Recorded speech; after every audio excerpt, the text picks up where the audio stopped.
sholli barik alaihi wa ala.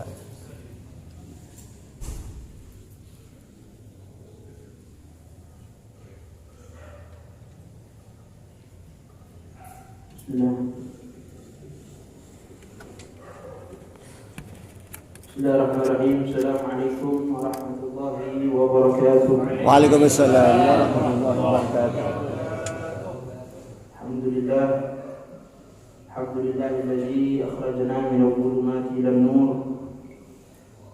Wassalatu wassalamu ala sayyidina maulana Muhammad Allahumma shalli wa sallim badril budur wa ala alihi wa sahbihi wattabi'ina ila yaumin nusyur, amma ba'du.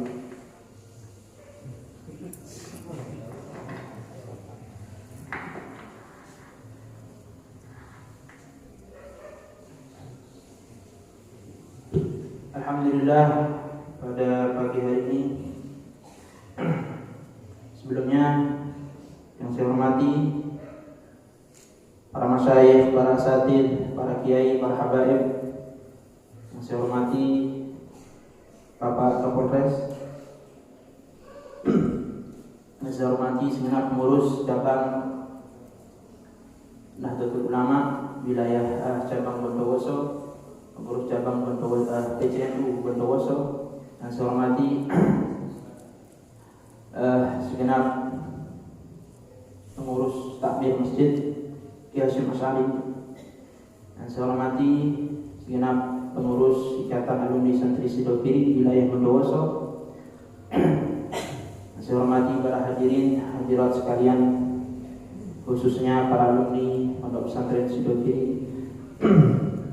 Alhamdulillah, kita pada pagi hari ini ditakdir oleh Allah Subhanahu wa taala untuk menghadiri kegiatan KSD ini, kesadaran subuhan berjamaah, sebagai bentuk usaha kita untuk terus menjaga silah, menjaga ta'alluq, hubungan dengan para masyayikh kita setelah kita keluar sebagai alumni Pondok Pesantren Sidogiri.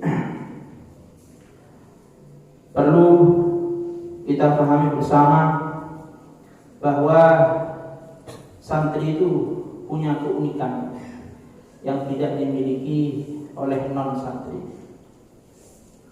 Apa keunikan itu? Salah satu keunikan santri adalah perspektif iman, cara pandang iman yang tidak dimiliki oleh non-santri yang tidak paham soal apa itu iman.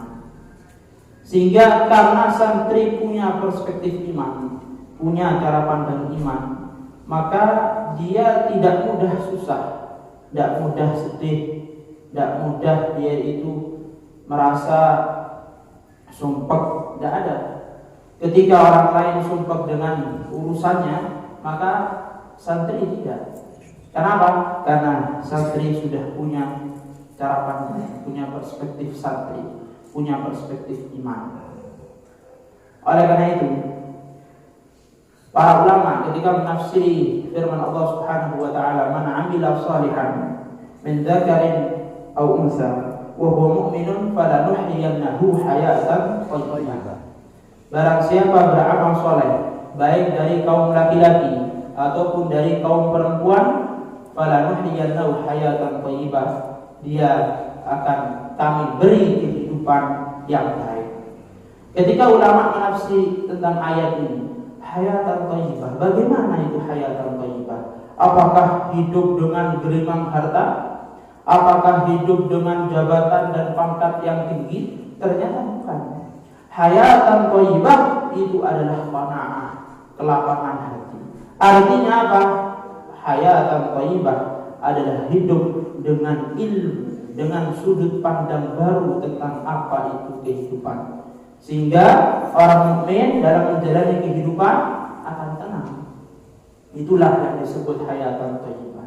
Artinya bagaimana mukmin di setiap kondisi, di setiap keadaan, dimanapun kapanpun berada, dia ngerti bahwa dirinya adalah hamba Allah Subhanahu wa taala, dan bahwa di keadaan susah, di keadaan sulit, di keadaan sempit, dia punya kewajiban untuk bersabar.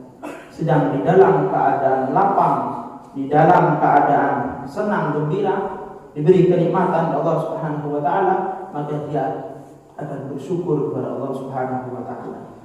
Oleh karena itu, dalam setiap keadaan, baik keadaan sulit, keadaan sempit ataupun dalam keadaan lapang, dia akan mudah, dia akan bereaksi kepada kondisi itu dengan sesuai tuntunan dari Allah Subhanahu wa taala.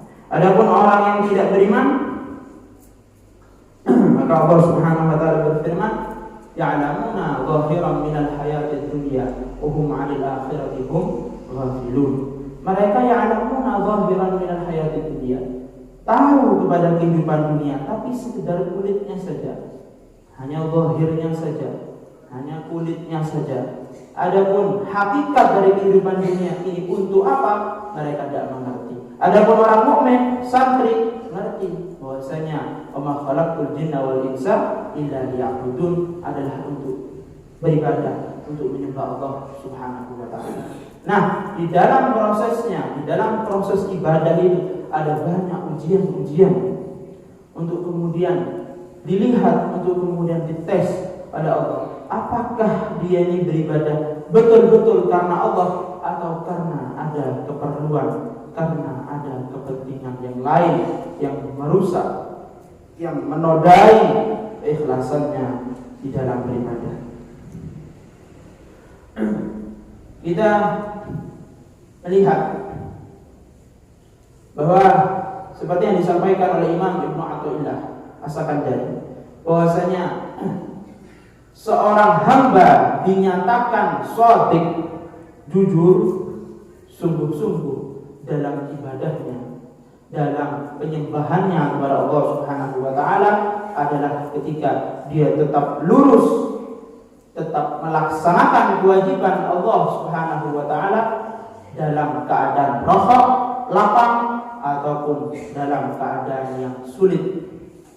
Oleh karena itu, beliau menyampaikan, kalau orang itu bahagia, bahkan mungkin sombong, berfoya-foya ketika diberi kenikmatan, dan kemudian sumpah sedih ketika dia diberi, kemudian dia sumpah ketika diberi musibah, ketika diberi bala oleh Allah Subhanahu wa taala, fa'lam annahu minal kadhibin. Ketahuilah bahwasanya dia termasuk dari orang yang dusta. Hadirin para alumni yang saya hormati, inilah kenapa penting ilmu, penting perspektif iman. Kenapa? Karena memang agama syariat ini turun adalah untuk mengubah perspektif itu. Banyak contohnya yang disampaikan dalam baik dalam Al-Quran ataupun dalam hadis Rasulullah Shallallahu Alaihi Wasallam. Di antaranya hadis yang masyhur bahwasanya laisal ghina minal arad. Jadi kekayaan itu bukan kekayaan materi, walakinnal ghina ghina nafs. Tapi kekayaan yang sungguhnya adalah kekayaan hati. Ini apa? Mengubah usaha Kanjeng Nabi, usaha syariat untuk mengubah cara pandang kita. Jadi pentingnya ilmu tadi itu.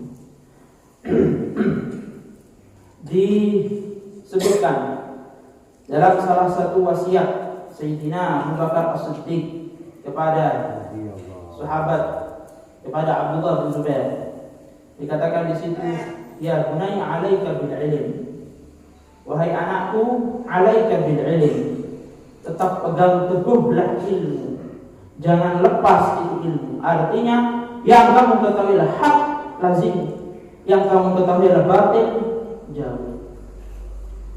Kenapa kok harus melazimi ilmu? Kenapa?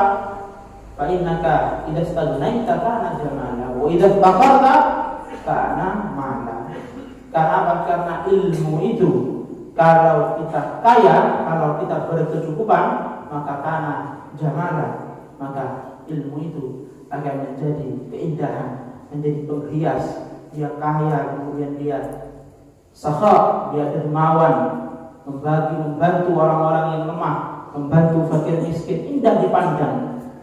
Adapun wa idza taqarta, ketika kamu itu tidak punya, tidak miskin, fakir, karena malah, maka ilmu itu menjadi harta. Kira-kira ilmu jadi harta bagaimana? Padahal kan tidak bisa ilmu itu menjadi berfungsi sebagaimana layaknya harta yang sesungguhnya. Tidak bisa santri datang ke tukang cilok, misal beli ciloknya, ya wis sudah, ketika diberi ciloknya kemudian saya bayar 500 alfiyah, ya kan tidak bisa. Nukola Muhammad dia tidak bisa marah sebenarnya begitu. Nah, lalu bagaimana maksudnya ilmu jadi harta ini padahal dibuat beli cilok saja tidak bisa. Nah, maka yang dimaksud adalah ketika seorang mempunyai ilmu, maka dia akan punya sudut pandang baru tentang kehidupan itu. Bahwasanya kita hidup ini untuk beribadah, bukan untuk mengumpulkan harta. Dan kalaupun Allah menetapkan bagi saya kefakiran, menetapkan bagi saya adalah kekurangan, maka saya harus bersabar. Oleh karena itu syukur dan sabar ini sudah jadi satu paket. Dalam hadis Rasulullah SAW bersabda, al-iman nisfan, nisfun fis sabri wa nisfun fis syukur. Iman itu dua bagian. Bagian pertama syukur, bagian kedua adalah sabar.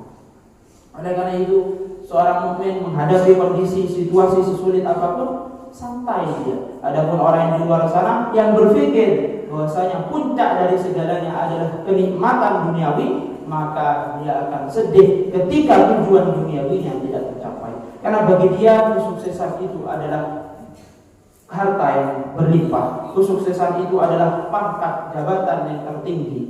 Maka ketika dia gagal mendapatkan itu, dia akan susah, dia akan sedih, sumpah, tidak bisa tidur. Tapi orang yang beriman mengerti bahwasanya kenikmatan, kesuksesan yang sesungguhnya adalah kesuksesan di akhirat nanti. Karena itu disebutkan bagaimana Rasulullah SAW memuji perspektif iman ini dari seorang mukmin. Beliau bersabda, "Ajaban di amril mukmin." Sungguh mengherankan itu perkaranya orang beriman, urusannya orang beriman. Itu enak toh. Dibolak-balik kayak apa? Tetap enak. Dibolak-balik bagaimanapun tetap enak. Kenapa? Karena in asabathu sarra syakar fakana khairan lahu. Dikatakan kalau dia itu mendapat kenikmatan, kalau dia mendapat anugerah kebahagiaan dari Allah, kelapangan dalam hal duniawinya oleh Allah Subhanahu wa taala, syakar, dia bersyukur. Dan syukur ini bukan hanya mengucap alhamdulillah, alhamdulillahirabbil alamin, maksiat lagi bukan sekedar mengucap alhamdulillah. Tapi syukur ini adalah memanfaatkan segala nikmat yang Allah berikan untuk beribadah kepadanya. Wa in asabathu dharra sabar fakana khairan lah. Ketika dia diberi dharra, hal yang memberatkan dia, yang membahayakan, kurangan dan lain sebagainya, sabar, dia bersabar, fakana khairan lah, maka itu menjadi kebaikan baginya. Jadi orang mukmin kondisi apa saja, situasi apa saja, dia akan santai. Kenapa? Dia ngerti apa tugasnya. Kalau diberi kesulitan, dia bersabar. Diberi kemudahan, dia bersyukur. Dan syukur tidaklah lebih mudah daripada sabar. Kenapa? Sekali lagi, bahwasanya syukur itu adalah memanfaatkan nikmat yang Allah berikan untuk taat kepadanya. Dan itu tidak mudah. Baik. Hadirin hadirat, para alumni sekalian yang saya muliakan dan saya hormati. Selain daripada pemahaman bahwasanya harus syukur dikala mudah, harus sabar dikala sulit, selain daripada itu santri juga mengerti bahwasanya hidup ini ujian. Hidup ini adalah ujian. Kenapa? Sekali lagi, karena kita diciptakan adalah niat untuk beribadah kepada Allah Subhanahu wa taala. Tujuan tertinggi daripada ibadah kepada Allah Subhanahu wa taala adalah mahabbah kepada Allah Subhanahu wa taala. Mahabbah kepada Allah Subhanahu wa taala semakin banyak, semakin sesak hati seseorang dengan cinta kepada Allah, maka semakin tinggi derajatnya di sisi Allah. Ketika cinta ini cinta kepada Allah ini tidak bisa hanya sekedar di lisan saja I love you, tapi kenyataannya tidak ada bukti. Tidak cukup hanya di lisan asyhadu an la ilaha illallah, tapi tidak ada bukti, tidak bisa. Maka ada ujian-ujian untuk membuktikan apakah cinta kita itu memang betulan ataukah hanya sekedar manis di lisan, beda di hati. Oleh karena itu datang ujian-ujian. Orang mukmin mengerti bahwasanya kebahagiaan yang sejati itu ada di akhirat. Oleh karena itu di awal Al-Quran di surah Al-Baqarah, bagaimana Allah sifati orang yang bertakwa pertama kali. Bagaimana? Alladzina yu'minuna bil ghaibi. Itu yang disifati pertama, bukan yang lain, tapi yang beriman dengan hal-hal yang gaib yang tidak kelihatan mata. Artinya orang mukmin, orang yang bertakwa itu spesial, istimewa dengan keyakinannya nanti di akhirat itu adalah kebahagiaan yang sesungguhnya. Di akhirat itu adalah keberuntungan yang sesungguhnya, bukan yang ada di dunia. Ngerti, setiap orang punya pada porsi ujiannya sendiri. Yang ketua ada ujiannya sendiri, yang sekretaris ada ujiannya sendiri, yang bendahara ada ujiannya sendiri. Bahkan pembantu yang masak-masak di dapur, yang ngepel, yang nyuci piring, itu ada bagian ujiannya sendiri. Sehingga dia melihat orang biasa saja. Melihat ada orang jadi direktur, melihat ada orang jadi presiden, jadi bupati, ya santai, dia pasti ada bagian ujiannya dari Allah. Melihat orang kaya, kayanya luar biasa, pasti ada ujiannya itu. Ini tidak usah susah, orang lain tidak kena ujian, pasti kena ujian. Tidak usah mikir orang lain sumpah juga. Setiap orang itu sudah ada bagian sumpah-sumpahnya sendiri. Tidak usah kita itu ribut dengan soal itu. Sudah ada bagian ujiannya sendiri, dan itu pasti. Oh, yang kaya diuji dengan syukurnya, yang senang diuji dengan syukur. Apakah dia mampu bersyukur, menyukuri harta yang banyak dari Allah Subhanahu wa Ta'ala? Mampukah dia amanah dengan jabatan yang tinggi? Adapun kita sebagai orang biasa, ya ketika diberi nikmat dari Allah, dia juga diuji bagaimana? Apakah syukur atau tidak? Diberi kesulitan, dia juga diuji. Apakah dia bersabar ataukah tidak? Maka perspektif cara pandang semacam ini jangan sampai luntur dari seorang santri. Ya, harus selalu ada sehingga dia mengerti ini bukan selamanya, ini tempat tinggal sementara, nanti yang abadi adalah di akhirat. Dan bahwa kita ini ada tugasnya, sudah ada tugasnya, ada kewajiban masing-masing di tiap kondisi. Baik, para hadirin, para alumni sekalian yang saya hormati, dengan kita hadir ke kegiatan semacam ini, dengan kita mentaati terhadap perintah dari para masyayikh, dengan kita berkhidmah kepada para masyayikh, kita berharap di situ terus terjaga, ada ta'alluq, ada silah di situ, hubungan antara murid dengan guru yang terus terjaga, terus terhubung. Karena apa? Karena dengan khidmah, dengan menjaga ta'alluq tersebut, maka kita berarti mencari ridho daripada para masyayikh. Ridho para masyayikh itu akan menjadi magnet bagi keberkahan-keberkahan di dalam hidup kita. Maka itulah yang kemudian kita cari. Diceritakan bahwasanya ada seseorang datang kepada Imam Abu Yazid Al-Bustami. Beliau bertanya, tunjukkan kepada aku, wahai Imam, suatu amal yang mana bila aku lazimi, bila aku lakukan, bila aku laksanakan, aku jaga istiqamah melakukannya, maka aku akan mendekatkan diri kepada Allah Subhanahu wa Ta'ala. Maka beliau menjawab, ahibba awliya Allah, cintai para wali Allah dan berusahalah untuk menggapai cinta mereka. Jangan hanya cinta saja, tapi berusaha mengejar cinta dari para wali Allah, termasuk cinta dari para masyayikh. Kenapa? Karena Bisa jadi, boleh jadi nanti di akhirat ketika para masyhur dibangkitkan, ketika Ki Khalil Nawawi dibangkitkan, ketika Ki Abdul Alim bin Nawawi bin Abdul Jalil dibangkitkan, ketika Ki Nawawi bin Abdul Jalil dibangkitkan, Allah melihat di dalam hati mereka ada nama orang yang selalu berkhidmat, orang yang menjaga ta'alluq dengan mereka. Maka kita berharap bagaimana nanti ketika para masyhur dibangkitkan, Allah melihat dalam hati mereka, oh ada alumni Bondowoso ternyata. Nah, sehingga apa? Fayal diulang. Sehingga barakah daripada karena ada nama kita di dalam hati para masyhur, para wali Allah, barakah itu Allah mengampuni dosa-dosa kita, mengampuni kesalahan kita. Itu yang kita harapkan. Sehingga kita mengejar ridha Allah, kita berarti mengejar ridha Allah dan ridha Rasulnya Sallallahu Alaihi Wasallam. Karena tidak ada yang mau kita andalkan. Apa yang mau kita andalkan kalau bukan bersandar, bertahalluq, berpegangan kepada para masyayikh, kepada para wali-wali Allah Subhanahu wa taala. Sehingga inilah bagaimana pentingnya mencari ridha dari para masyayikh. Baik. Di dalam kita taat, di dalam kita berkhidmah, tentu kita tidak boleh sembarangan. Maka dikatakan ma ta'abbada muta'abbidun bi akthar min at-tahabbub ila awliyaillah bima yuhibbuna. Tiada suatu amal yang lebih besar kualitasnya daripada tahabbub, mencari ridha, mencari mahabbah dari para wali-wali Allah.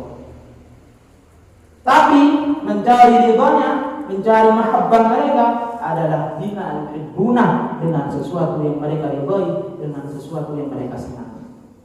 Maka tidak bisa bikin jalur hikmah sendiri, tidak bisa.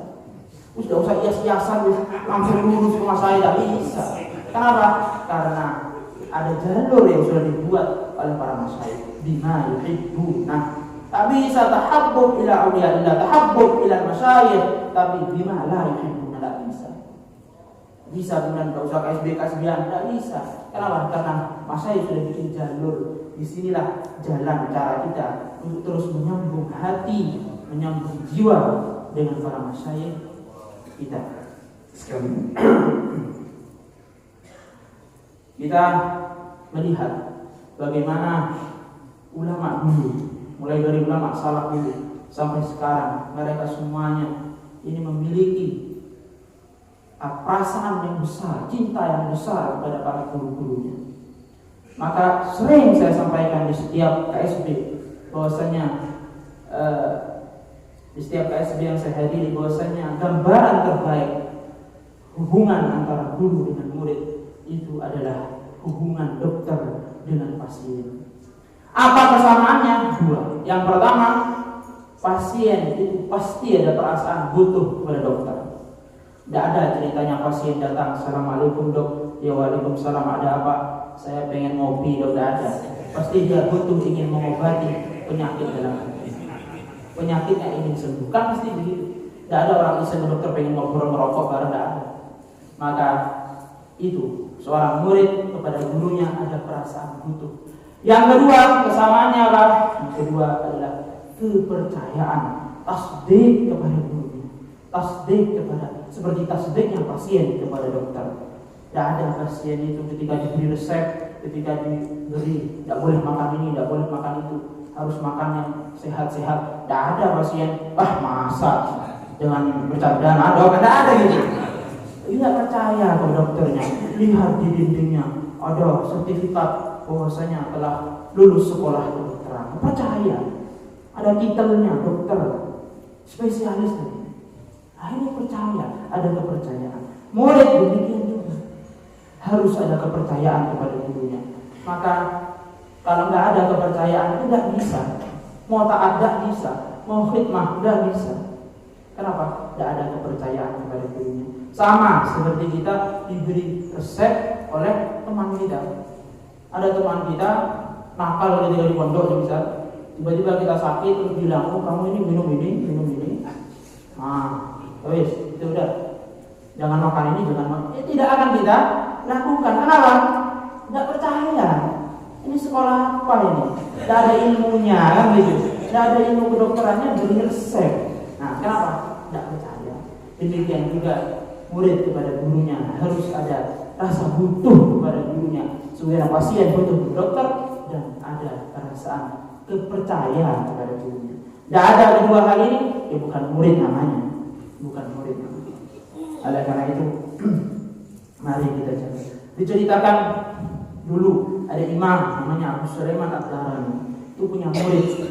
Suatu ketika beliau memerintahkan muridnya untuk masak. Mau masak dulu pakai tungku api itu, si murid menyiapkan membakar tungku api sampai panas. Ketika tungku sudah panas, lapor si murid itu kepada Imam Abu Sulaiman Ad-Darani. Hanya saja saat itu Imam Abu Sulaiman Ad-Darani sedang tidak stabil hati beliau. Tak sabar lah begitu bahasa kerennya. Ini beliau kemudian datang kepada gurunya, lapor, "Guru, tungku sudah panas, guru. Saya sudah melaksanakan siap ini untuk masak." Kata Imam Abu Sulaiman Ad-Darani, beliau diam saja, tidak berucap apa-apa, diam saja. Kenapa? Saat itu beliau kondisi hati tidak stabil. Si murid berkata lagi, "Guru, tungku sudah panas." Beliau diam, gurunya diam, Abu Sulaiman Ad-Darani diam. Yang ketiga kali, "Guru, tungku sudah panas." Karena mungkin beliau merasa risih dengan muridnya ini, maka beliau langsung lompat ke dalam, masuk. Begitu. Kenapa? Beliau itu tidak sengaja, tidak ada kesengajaan sama sekali. Hanya saja saat itu beliau, Imam Abu Sulaiman Ad-Darani ada sedikit ada pikiran lah, sedang tidak konsentrasi, sehingga karena risih diganggu, spontan beliau mengucapkan itu karena kesal. Akhirnya apa?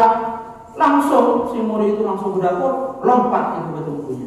Tanpa pikir panjang langsung lompat. Diperintah lompat.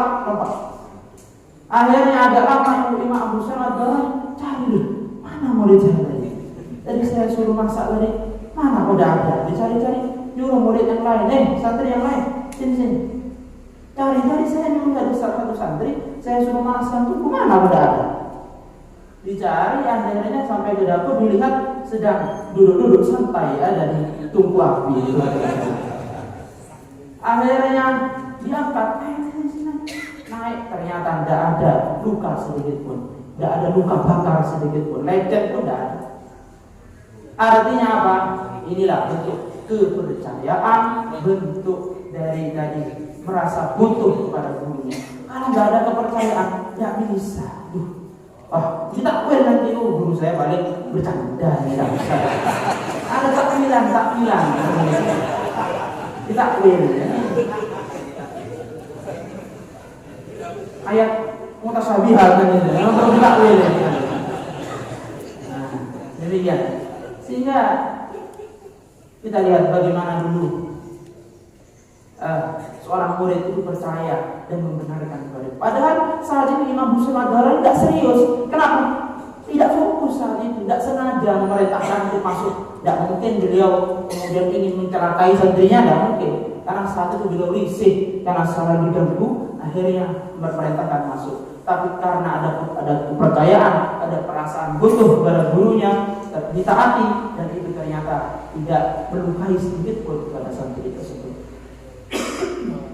Itu dulu gambaran yang diberikan dulu, diceritakan Syekh Khalil Bangkalan punya dua murid. Syekh Khalil punya dua murid. Anggaplah kita namanya Zaid dan Umar. Nama yang pasaran menjadi Zaid dan Umar.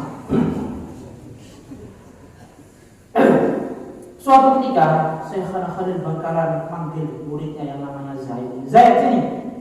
Saya pengen kamu tuh berangkat haji. Gimana? Padahal si Zaid ini orang yang ekonominya biasa-biasa saja, mungkin menengah ke bawah, tapi karena keinginan gurunya, karena perintah gurunya, langsung siap tanpa pikir panjang, siap. Padahal dia bukan orang kaya pantas, tapi tidak, orang biasa-biasa. Di hari yang lain beliau manggil Umar, Mas, sini Mas. Saya pengen, isinya sama, saya pengen kamu haji Mas. Tapi ternyata reaksi dari dua orang ini berbeda. Yang saya tadi siap, yang Umar enggak, masih pikir-pikir dulu. Waduh, ini masa repot ini. Akhirnya, maaf, Syekh Khalil, apunten, tidak bisa kalau ini. yang lain saja. KSB, NKS bisa. Ini kalau haji ini terlalu berat. Nah, yang lain saja. Kalau KSB itu tiap Jumat bisa diatur. Mungkin sekarang yang beda hari Sabtu ya. Bisa diatur. Tapi kalau haji ini terlalu berat. Ternyata apa? Ternyata beberapa hari kemudian sampai kemudian di bulan haji, si Zaid yang tadi menyanggupi langsung siap tanpa pikir panjang, dia ditakdir oleh Allah untuk berangkat haji dan mampu untuk berangkat haji. Bahkan bukan hanya 1 tahun, tapi setiap tahun dia ditakdir bisa haji oleh Allah Subhanahu wa taala. Kenapa? Karena tadi dia punya tasdik dan dia punya merasa butuh kepada gurunya. Kalau nggak ada tasdik, kalau nggak ada kepercayaan kepada guru, sebagaimana Umar itu. Umarnya bagaimana? Terus dia tidak mampu haji. Wis ekonominya itu dok, bahkan utangnya banyak. Kredit macam-macam. Nah, oleh karena itu inilah bentuk ketaatan, ya, bentuk ketaatan seorang murid kepada murid. Nah, kenapa? Karena ada 2 hal tadi. Sedangkan kita ini masa disuruh masuk ke tungku api? Tidak. Kita ini masa disuruh haji di perintah? Tidak. Yang biayanya mahal? Tidak. Kita cuma hadir NKS itu pun 1 bulan sekali. Kita hadir KSB itu seminggu sekali, tidak tiap hari.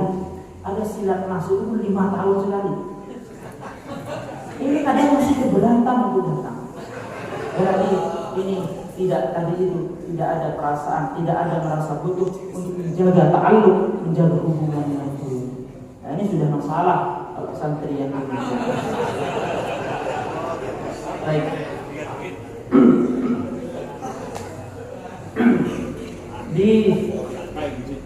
Diceritakan bagaimana dulu Syekh Khalil Nawawi rahimahullah rahmatan wasi'ah. Beliau mempersaudarakan para santri. Beliau dahulu santriku 1 bulan. Santri itu bersaudara satu sama lain. Kita ini sudah bersaudara, tidak usah dipersaudarakan, sudah saudara. Kita saudara seiman. Kita saudara seiman, saudara sebangsa, setanah air. Kan demikian. Tapi kenapa beliau dahulu demikian? Kenapa beliau merasa perlu untuk mempersaudarakan lagi para santri? Padahal sudah bersaudara. Artinya apa? Artinya harus